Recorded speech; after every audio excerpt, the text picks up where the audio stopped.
골든에이지 채널에 오신 걸 환영합니다. 이 영상이 마음에 닿는다면 공감이나 짧은 의견으로 함께 나눠주시면 좋겠습니다. 작은 반응 하나가 다음 이야기를 이어가는 큰 힘이 됩니다. 오늘은 특별한 이야기를 준비했습니다. 50대가 되면 왜 갑자기 모든 것이 달라 보일까요? 어제까지 중요하다고 믿었던 것들이 오늘은 허무하게 느껴지는 이유는 무엇일까요? 사실 이것은 자연스러운 변화입니다. 50대는 인생의 전환점이기 때문입니다.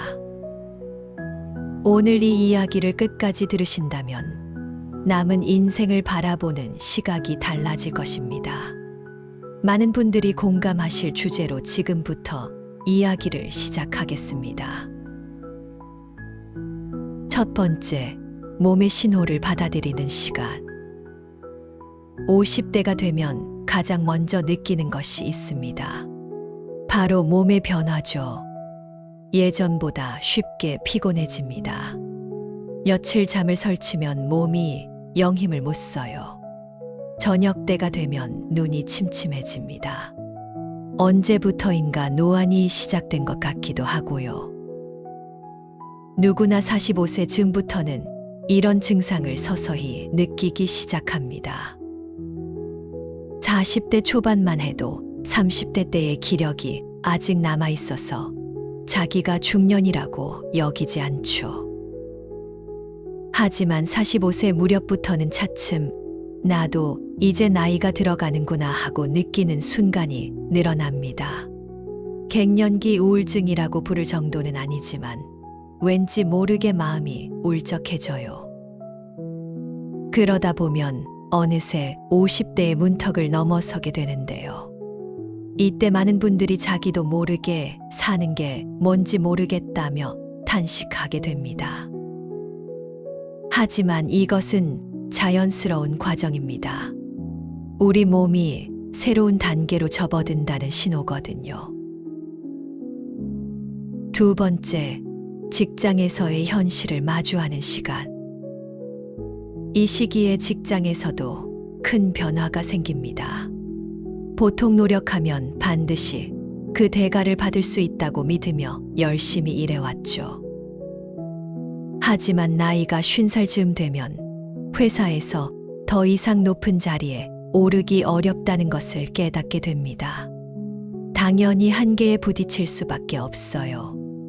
연배가 훨씬 어린 사람에게 지시를 받는 상황이 되기도 하고요.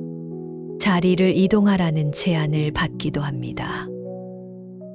최근에는 현실적으로 나이를 가리지 않고 누구나 구조조정 대상에 오를 수 있게 되었어요. 이런 상황에서 많은 분들이 좌절감을 느끼시겠지만 사실 이것도 새로운 시작의 기회일 수 있습니다. 세 번째, 가족 관계의 변화를 받아들이는 시간. 한편 이 시기에는 가정에서도 변화가 생깁니다. 자녀들은 진학이나 취업, 결혼 등으로 집을 떠나 독립하게 되죠. 또 건강이 안 좋아지신 부모님을 돌봐야 하는 상황에 처하게 될 수도 있어요. 어쩌면 부부 관계에서도 큰 변화를 맞을지도 모릅니다. 그리고 인간관계도 자연스럽게 달라집니다. 친구나 지인들과의 교제가 점점 줄어들어요. 또 젊은 날을 함께 보냈던 친구와 슬픈 이별을 하게 되기도 합니다. 예전에는 멀게만 느껴졌던 노화와 죽음이 눈앞으로 다가오기 시작했다는 것도 실감하게 되고요. 이렇게 여러 가지 변화를 겪으면서 많은 사람들이 50세를 인생의 전환기라고 느끼게 됩니다. 그래서 이 시기에는 지금까지 추구해왔던 인생의 목적이나 가치가 흔들리면서 한꺼번에 위기를 맞이하게 되는 거예요. 네 번째, 과거에 대한 생각을 정리하는 시간. 50대가 되면 자연스럽게 과거를 돌아보게 됩니다. 그때 이렇게 할 걸 그랬어라며 후회하게 되죠. 하지만 과거를 바라보는 것이 단순히 후회만은 아닙니다.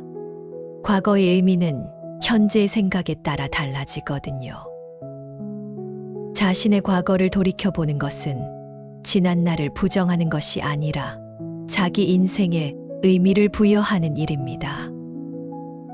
실제로 많은 분들이 10대 때의 일들을 떠올리며 이런 생각을 하세요. 도대체 그때 나는 무슨 생각으로 그랬던 걸까? 지금도 여전히 왜 그랬는지 모르겠다는 분들이 많을 거예요. 하지만 그런 젊은 시절의 실수들은 한 번 불을 지피면 오랫동안 계속 타는 최고급 숲과 같은 것일지도 모릅니다. 50에서 60대가 되어도 그것으로 마음을 따뜻하게 데울 수 있거든요. 그렇게 생각하면 실수가 없는 인생보다 실수했던 인생이 두고두고 풍성한 것 같아요. 5번째, 경쟁에서 벗어나는 시간. 가장 중요한 변화는 바로 이것입니다. 50대가 되면 더 이상 남을 부러워할 시기가 지났다는 것을 깨닫게 됩니다. 젊었을 때는 경쟁심이 긍정적으로 작용하기도 했죠. 20에서 30대 때는 자존심이 상하는 일이 생기면 더 분발하려는 마음이 들기도 했고요. 같은 나이 또래 사람이 출세하는 모습을 보면 덩달아 의욕이 솟기도 했습니다. 누가 집을 지었다고 하면 자신도 그렇게 하고 싶어졌고요. 하지만 50살이 되면 누가 부장이 되든 집을 짓든 나와 상관없는 일이라는 마음이 되기 시작합니다. 또래의 모임에서도 자기 건강이나 부모님 간병이 더 많이 화제에 오르게 되죠. 60대가 되어서야 그렇게 되는 사람도 있겠지만 보통 50세가 넘으면 동년배와의 경쟁은 이제 끝났다고 절실히 느끼게 됩니다. 새로운 관점으로 살아가기. 50세가 되면 죽고 나면 모든 것이 아무런 가치가 없다는 생각이 드는 시기이기도 합니다. 죽은 다음에는 100억이 있든 1000억이 있든 다를 바 없어요. 500만 원이든 1000만 원이든 무슨 상관인가요? 심지어 아무것도 없어도 별 상관없습니다. 그런 게임 오버의 순간이 멀지 않다고 생각하면 사회적인 성공이나 실패가 남은 인생에 얼마나 의미가 있을까 하는 생각이 들어요. 30대나 40대 때는 자신과 나이가 비슷한 또래가 얼마나 출세했는지 신경 쓰이는 것이 인지상정이었죠. 하지만 50살 즈음 되고 나면 대학 시절 동기들과 모여도 누가 출세했다고 하는 이야기는 좀처럼 나누지 않게 됩니다. 50세는 이미 성공이나 실패가 어느 정도 결정되어 버린 시기거든요. 물론 돈이 없으면 곤란하지만 오래 살 수 없다고 생각하면 돈에 그다지 집착할 것도 없어요. 많은 돈을 벌겠다고 아등바등하기보다 좋아하는 일을 하면서 그 대가로 돈을 벌면 그만이라고 생각하는 편이 여유도 생깁니다. 자기가 하는 일이 그 자체로 즐거우면 돈이 많은 사람도 별로 부럽지 않거든요. 힘을 빼고 살아가는 방법. 50세에 직면하는 인생의 위기를 극복하는 방법 중 하나는 바로 힘을 빼는 것입니다. 나이가 50이 되면 세상이 어떻게 돌아가는지 이미 알게 되죠. 앞으로 인생에서 무슨 일이 일어나도 지금까지 죽지 않고 살아왔으니 지나치게 애쓰지 않아도 된다고 담담하게 받아들일 수 있어요. 어떻게 보면 노련한 축구 선수가 경기를 할 때 체력을 적절히 배분하는 것과 같습니다. 90분간 계속해서 뛸 수는 없지만 바로 지금이야 하는 순간에 몸을 움직여서 골을 넣을 수는 있거든요. 그처럼 효과적으로 힘을 빼는 방법을 일에서도 생활에서도 적용할 수 있다면 좋겠어요. 많은 분들이 나이가 들면 화를 잘 낸다는 말을 들으시죠. 분노라는 감정은 뇌의 변연계라는 부분에서 만들어집니다. 그것을 억제하는 작용을 하는 것이 전두엽인데, 전두엽은 나이가 들면 기능이 저하될 수 있어요. 그 때문에 감정을 억제하기 어려워진다는 거죠. 하지만 누구나 나이가 들수록 화를 내기 쉽다는 사실을 잘 인식하고 무슨 일이 일어나도 이것은 내 문제가 아니야 라며 힘을 빼면 좋을 것 같습니다. 혼자만의 시간을 즐기는 방법. 50세를 넘으면 자연스럽게 혼자 있는 시간이 늘어납니다. 친구들과 교제하는 일도 점점 줄어들고 자녀들이 독립해서 가족 인원수도 줄어들죠. 그래서 친구가 없다는 사실에 불안을 품는 순간 말할 수 없이 외롭고 스스로 한심한 느낌이 밀려옵니다. 물론 좋은 친구는 있는 것이 좋겠지만 사실 친구 관계를 적극적으로 넓힐 필요는 없어요. 오히려 누군지 모르는 사람과의 연대감을 느낄 때가 더 기분 좋을 수 있거든요. 예를 들어 마음에 드는 영화나 음악 등 소수 취향의 작품을 사랑할 때 그런 기분을 느낄 수 있어요. 좋아하는 음악을 들으면서 지금 이 노래를 듣는 사람은 세상에서 나 혼자일 거야 라고 생각하며 묘한 기쁨에 빠져들 수도 있습니다. 요즘 시대에는 인터넷에서 취미가 같은 사람을 손쉽게 찾을 수 있어요. 유튜브 댓글을 읽다 보면 나와 완전히 같은 생각을 한 사람이 얼마나 많은지 놀라게 되죠. 그렇다고 해서 그 사람과 굳이 교류하고 싶지는 않아도 괜찮습니다. 개인적인 교제는 없지만 연대감을 느낄 수 있는 것으로 만족할 수 있거든요. 독서를 통해서도 옛사람들과 시공을 초월한 교감을 경험할 수 있어요. 유명한 철학자의 책을 읽으면서 당신도 마지막에는 이런 식으로 자기 생각을 전하려고 했군요. 그 말은 지금 내가 알았으니 괜찮아요 라고 속삭일 수도 있죠. 이렇게 특별한 경험을 하다 보면 친구가 없어도 별로 외롭거나 쓸쓸하지 않습니다. 혼자 있는 시간을 잘 보내는 가장 좋은 방법은 뭐니 해도 책을 읽는 것이에요. 독서는 혼자서 하는 것이므로 혼자 있는 시간이 길수록 감사한 일이거든요. 자신만의 인생 모델 찾기.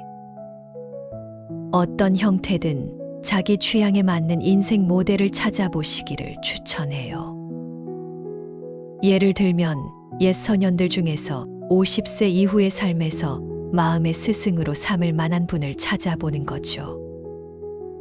계절마다 아름다운 시를 남긴 분들의 작품을 음미하면서 인생의 후반전을 그분과 함께 걷는 것도 좋은 방법입니다. 이제 그 누구보다 나 자신을 위해서 혼자만의 시간을 충분히 만끽하시기 바랍니다. 무엇보다 50세를 넘어서는 누가 가르쳐 주지 않아도 인생의 깊은 뜻을 스스로 깨달을 수 있다는 점이 장점이 아닐까요? 남은 에너지를 의미 있게 사용하기. 또 한 가지, 물론 50세에는 아직 에너지가 남아 있습니다. 다음 세대에 물려줄 것이 무엇인지 생각해보고 거기에 남은 에너지를 쏟아보면 어떨까요? 50대는 인생의 겨우 반환점입니다. 요즘은 100세 시대라는 말을 자주 듣잖아요. 실제로 100세까지 산다고 치면 50세는 겨우 절반 지점이에요. 여생이라고 부르기에는 아직 많이 남은 인생을 한숨만 쉬면서 보낸다면 너무 아깝지 않을까요? 이 시기를 충실하게 산다면 인생의 마지막 순간에 다다랐을 때 참 유익한 삶이었다고 자신있게 말할 수 있을 거예요. 오늘 이야기가 50대를 살아가시는 분들이나 앞으로 50대를 준비하시는 분들에게 도움이 되었으면 좋겠습니다. 50대부터는 완전히 다른 인생관을 가지고 그 전과는 다른 삶을 살아야 합니다. 더 이상 큰 꿈도 갖지 말고 폭넓은 관계도 유지하지 말고 자존심도 다 버리고 이제 평온한 삶을 살 준비를 하면서 오직 자신의 행복과 재미를 위해 사시기 바래요. 마음의 청춘을 유지하는 법, 남은 인생을 즐겁게 사는 방법, 활기를 되찾는 방법, 고독해도 재미있게 사는 법, 지금 당장 행복을 찾는 방법들을 실천해 보세요. 50대는 끝이 아니라 새로운 시작입니다. 지금까지 경쟁 속에서 살아왔다면 이제는 경쟁에서 벗어나 자신만의 속도로 살아가시기 바랍니다. 과거에 대한 후회보다는 지금 이 순간과 앞으로의 시간에 집중하세요. 남들과 비교하지 마시고 자신만의 행복을 찾아가시기 바래요. 혼자 있는 시간을 두려워하지 마시고 오히려 그 시간을 통해 진정한 자신을 발견하시길 바랍니다. 50대부터는 인생의 진짜 주인공이 되어 보세요. 남은 인생 누구를 위해서가 아니라 오직 자신만을 위해 살아가시기 바랍니다. 오늘까지 이 긴 이야기를 함께 해주셔서 정말 감사합니다. 여러분 모두를 사랑합니다.